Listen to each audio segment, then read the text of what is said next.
कमलेश प्रजापति का एनकाउंटर 22 अप्रैल 2021 को हुआ। विशेष बात ये है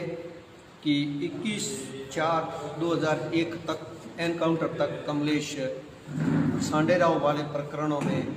दोषी नहीं था और उसके विरुद्ध वहाँ पर पत्रावली में कोई भी साक्ष्य सबूत नहीं थे। और जैसे ही 9:30 बजे बाड़मेर में एनकाउंटर की खबर जाती है और भागदौड़ पाली में मचती है, पाली पुलिस में भागदौड़ होती है और पाली में सब भाई लोग एकत्रित होते हैं।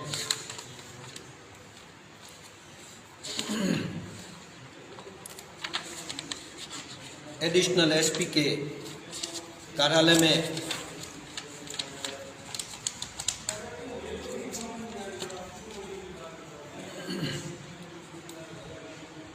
देसूरी के थानेदार सुरेश चौधरी, बाली के थानाधिकारी बलभद्र सिंह, बाली के सीओ हिमांशु जांगीर, सुमेरपुर के डिप्टी श्री रजत बिश्नोई,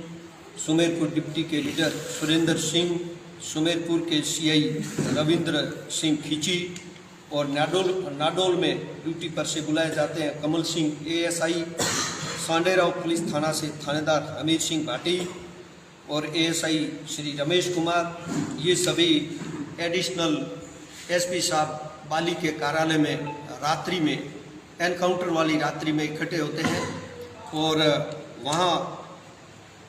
बैठ करके कमलेश से संबंधित पत्रावलियों को मंगाया जाता है और उस ऑफिस में वहीं पर कंप्यूटर और अपने निजी लैपटॉप से बैक डेट में कैश डायरियाँ काट करके और बैक डेट में कमल सिंह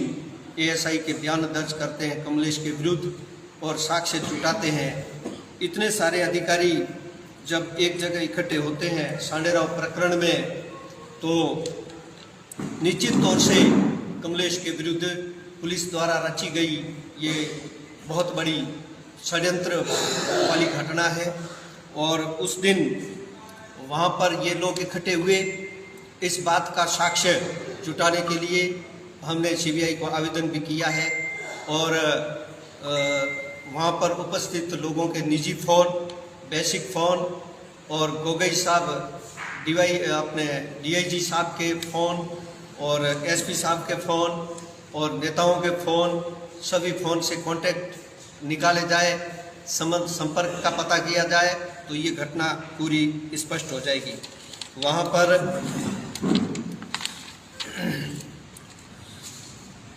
कमल सिंह जो नाडोल में है उसको बुला करके उसके बयान दर्ज किए जाते हैं और ये प्रकरण सांडेराव वाला जो दर्ज होता है उस समय जांच एएसआई रमेश कुमार को दी जाती है जो मात्र 3 दिन में ट्रांसफ़र होकर के सीओ रजत बिश्नोई को सुमेरपुर सीओ को दे दी जाती है। तो 3 दिन में इस जांच को चेंज करने के पीछे किसका दबाव रहा, किसका आवेदन रहा और किसके राजनीतिक प्रेशर के कारण सीओ साहब रजत बिश्नोई साहब को यह जांच दी जाती है, ये भी एक बहुत बड़ा षड्यंत्र है। और निश्चित तौर से उस रूट पर चलने वाले तस्करों का और सीओ साहब का कोई साठगांठ है, इस कारण से सीओ साहब को ये जांच दी जाती है। उस घटना के दिन जो ये बताई जा रही है कि कमलेश के विरुद्ध जो मुकदमा बताया जा रहा है उसमें उस दिन पाली पुलिस ने नाकेबंदी की थी और नाकेबंदी घटना से पहले दिन में हुई थी। दिन में नाकेबंदी किस अधिकारी से हुई, उस अधिकारी को किसने सूचना दी और उस नाकेबंदी में 2 गाड़ियों का पीछा किया बताया गया और जो वीडियो दिखाया जा रहा है जो पुलिस के पास है उस वीडियो में सिर्फ एक गाड़ी को दिखाया जा रहा है। बहुत बड़ा घपला इस जगह पुलिस ने कर लिया और 22 तारीख की रात को बैक डेट में कैश डायरिया काटी गई और बयान दर्ज किए गए। इससे बड़ा षड्यंत्र और क्या हो सकता है।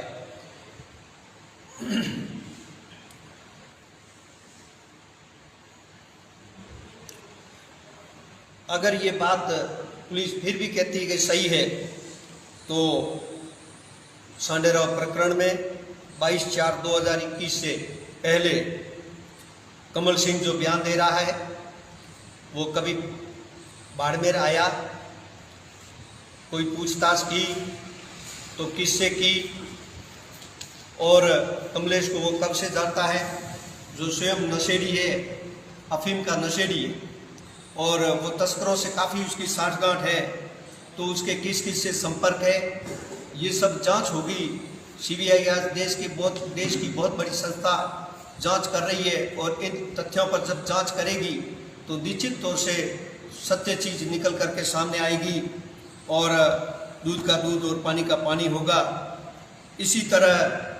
जो रजत बिश्नोई सीओ साहब, जिनको इस प्रकरण में मात्र 3 दिन में जांच दी जाती है, वो सीओ साहब 22 तारीख से पहले कब कब बाड़मेर आए और किन किन से पूछताछ की, इस संबंध में कोई केस डायरिया कटी होगी, कोई काम किया होगा तो रिकॉर्ड पर होगा, उनकी रवानगी आमद रजिस्टर होंगे। उन सब से अगर जांच की जाती है तो ये स्पष्ट हो जाएगा कि जो सांडेराव प्रकरण कमलेश के विरुद्ध किया गया है, वो राजनीतिक संरक्षण में पुलिस के आला अधिकारियों के निर्देश पर, जोधपुर रेंज के डीआईजी साहब के निर्देश पर और सभी लोगों को मिल करके तैयार किया गया है। तब जाकर के ये कमलेश के विरुद्ध प्रकरण बना। वहाँ पर एडिशनल एसपी साहब बाली के ऑफिस के जो कंप्यूटर है, कंप्यूटर में जब कैश डायरी काटी जाती है तो उसका समय दर्ज होता है। उन कंप्यूटरों का और जिन लैपटॉपों से ये काटी गई है कैश डायरी और बयान दर्ज किए गए हैं, उनको जब्त करके उनकी जांच की जाए तो ये सारी चीज़ स्पष्ट हो जाएगी। ये एक प्रकरण है, ये सांडेराव और पाली पुलिस से संबंधित है, और घटना के तुरंत बाद रात भर वहाँ पर एकत्र होना, वहाँ के जो टावर है पाली के जो नेटवर्क है उससे भी, और इन अधिकारियों के निजी फोन से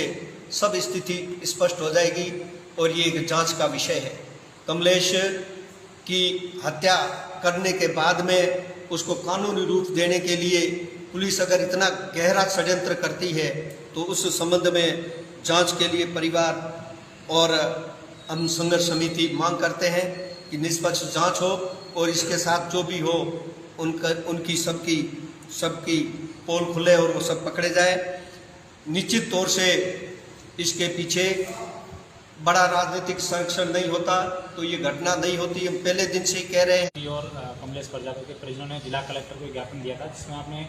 जो बाड़मेर के निवर्तमान कलेक्टर है विश्राम मीणा, उन पर आरोप लगाए थे कि वो आए थे। उनका एक बयान आया कि मैं यहाँ से गया, उसके बाद कभी बाड़मेर आया नहीं। उसका बयान आ गया, ठीक है, खत्म बात है, हमें कोई भी बात नहीं उसको।